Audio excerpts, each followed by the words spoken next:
coming off of its Venice premiere and also premiering at New York, TIFF. also premiering at TIFF, where these two got to see it.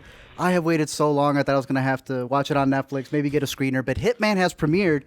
Surprisingly, the first time that Glen Powell has seen the movie has been at Sundance, because it was this little thing that happened last year where all the actors were on strike. A little thing that happened last year. So he was finally able to be there for the Sundance premiere, where I finally got to see it. And after hearing so many good things from you guys, I think who both liked it when you guys saw it last year, and people who were like super enthralled with it, I think it delivers. Yeah. Watching it with a crowd at Echoes, I thought was one of the best parts of it, because this is a movie that is based on a true story, but not quite. Yeah, it's a interesting sort of like thing that Linklater I think has done in some of his films. Like Bernie is another one that's notable, where he'll take the inspiration from something that's real and then sort of follow his own whimsy. And here he uses this story of a guy who starts working undercover with the police into developing this whole like hitman double life kind of thing. And it's one of those movies that is the pleasure in it is sort of watching the lead balance the different stories he's told different people. Like, how can he navigate living as two separate realities? And Glen Powell also is one of the co-writers of this movie, along with Richard Linklater. Yeah. They know how to utilize his charms to the maximum degree. I mean, I like him a lot as an actor. I think this is probably his best role. Definitely, I would say. Yeah. I do really like, though, you're watching it and it's based on a true story, and you're like, how is this? And it's like Black Klansman, where you're like, wait, how much of this can possibly be true? Yeah, and then you realize, oh, okay, you kind of there's that drop point off. right there. Yeah, okay, that's the key moment where it starts veering off. But no, it's still very enjoyable, very fun, and it's a rom-com at the heart, which I think a lot of people don't realize.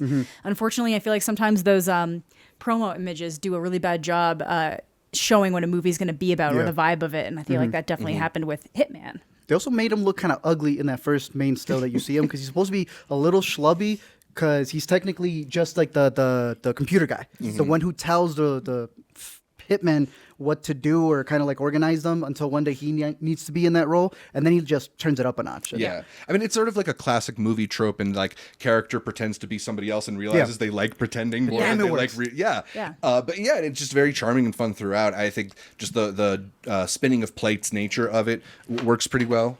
Or Napoleon Dynamite 20th anniversary poster. I did not agree with you. Feeling He knows that it's premiering right now, and it's like, y'all should be right there. Why aren't you at Napoleon? But no, I agree with you. On top of that, it's because he's playing all of these different characters when he's in the job, per se, and you get these cool shout outs to other Hitman movies. Yeah. And then you also get him playing like what seems like one Hitman combined with another Hitman, and every single one just I thought was hilarious. There's one in particular where you remind me of Tilda Swinton. Yes. That's the one that got me so hard.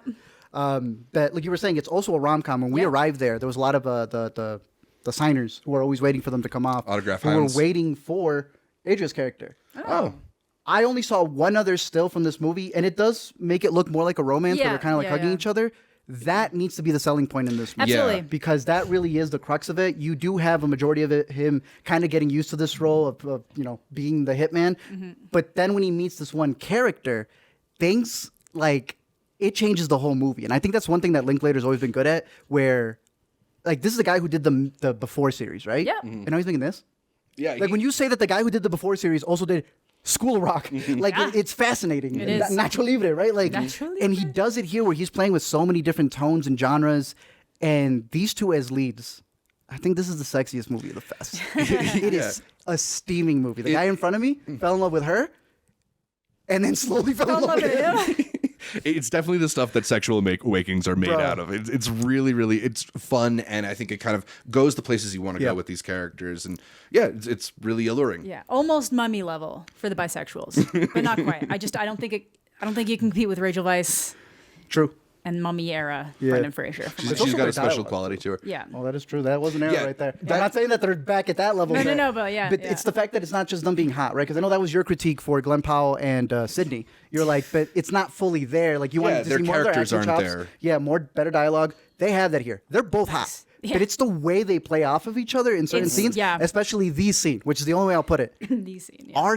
Our crowd gave a round of applause after that scene with the phone. Damn. There's one scene in particular that as soon as you see it, you'll know. It's that movie clips. Yeah, like one thing that we do do our best rankings of movies, but I've always kind of wanted to do our best scenes of the year. This will totally be in contention. Yeah, who did that? Houston Coley just did that. He just did his top scenes of 2023 instead of best movies. And I was like, that's a good idea. Quotes. Top moments, top quotes. Top sex scenes. It's got a lot of them. I also think it has a really good supporting cast because, again, you have this whole, like, organization that he's working with that's also real, and the way that they play with that, the way he's able to bounce off of a lot of the other supporting characters, I think is really interesting because he's worked with Linklater a lot, mentioning the fact that he wrote with him, and that was one thing that they really talked about in the Q&A was how he cast him when he was like super young, like by accident. He just saw something in him. And now he's the lead in his movie after being in Everybody Wants Him, where I thought he was fantastic. Yeah. I'm a big fan of that one. Apollo 10.5. Yep. Oh, yeah. He did a little favor in there. I think he's leading man material. I mean, I think with Top Gun, Anyone But You crossing 100 mil, I think it shows that he's got power. So my big thing with this one being picked up by Netflix, which is always our concern when we're here at the fest, there's that other horror movie that got picked up by Netflix. It's What's Inside. And we're all like, yay for the 17 mil?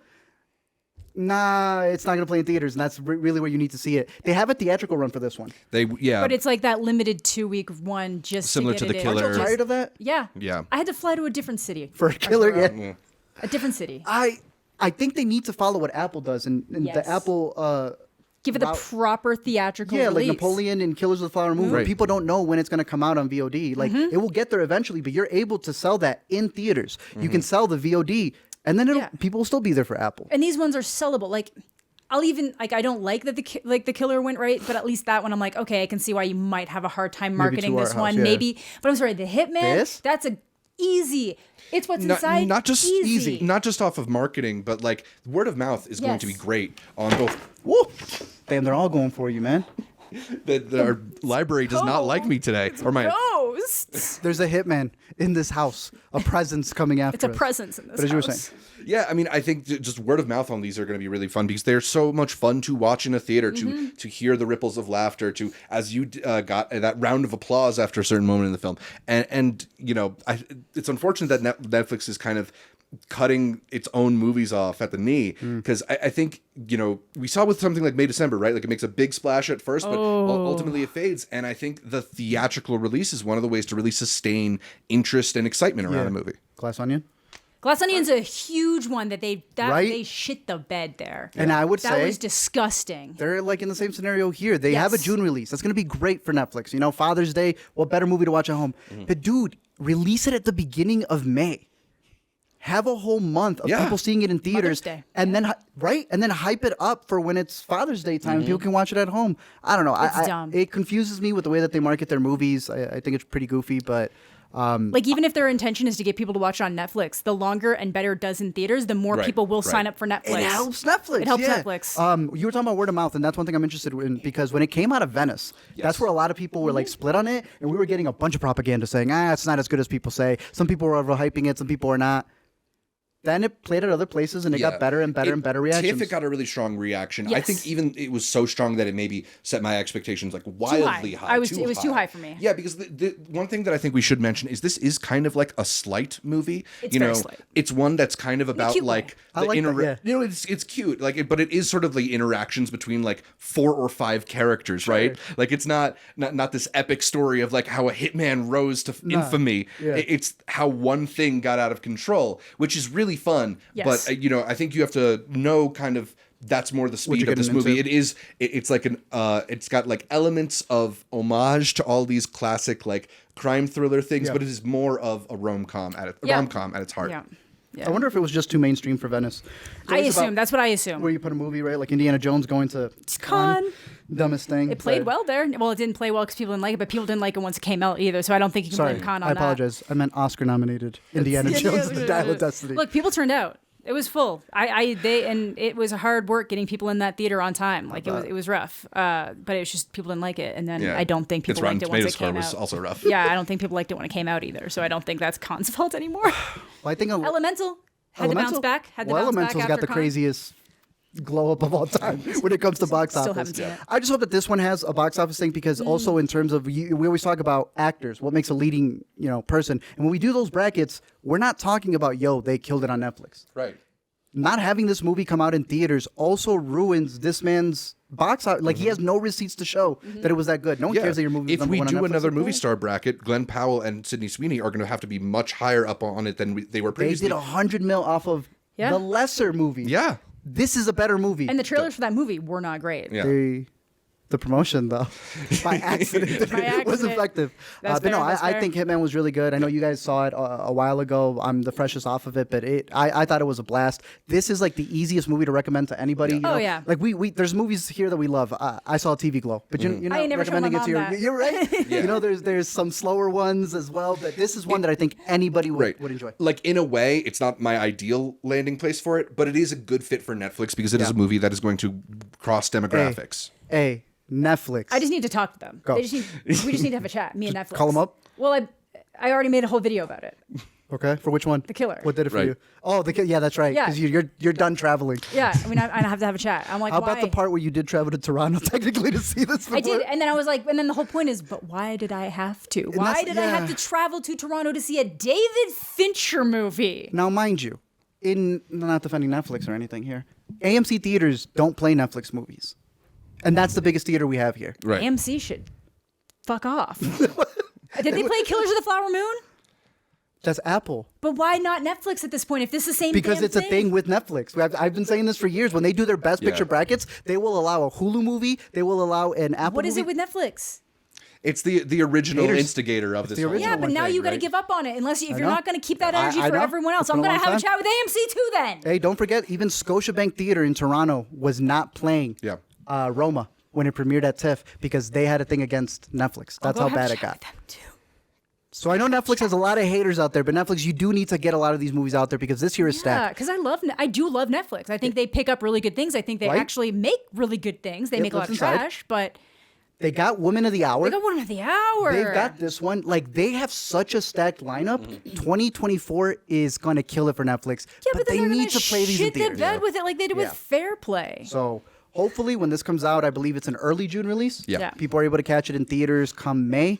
I hope that it's more than a week, and even more than that, I hope that it plays in a theater near you because this is one to catch with an audience. I give it a full combo price, and I think you guys would also. Yeah, recommend to you. I think my score was a 4-star when That's I came out of a it. pretty good score. Yeah. It's That's not mine right now too. Yeah, I thoroughly enjoyed it. I mean, like, it's a great popcorn movie. It's a great popcorn movie. I'll agree. Yeah. And if you get to see it with a Q&A, all the women will come out going, "Wow, Oh wow. Glenn." Though I did see someone comment that it looks like he has too many teeth in his mouth, and ever since then I look at him, he looks like, and I'm like, yeah, you kind of look like the Cheshire Cat when you smile, and So our new Tom Cruise. yeah, You're Yeah, it's a movie star quality. yeah, moves 3 from 3. So there you go. Perfect. In theaters and on Netflix very soon. June 9th? I think June 9th. June 9th. That's a good day. It is a good day. It's the day before my birthday. Perfect. Oh, nice. Nice present. That's a nice present. June Oh, 7th. 7th. Oh, no. Okay, this is my birthday week.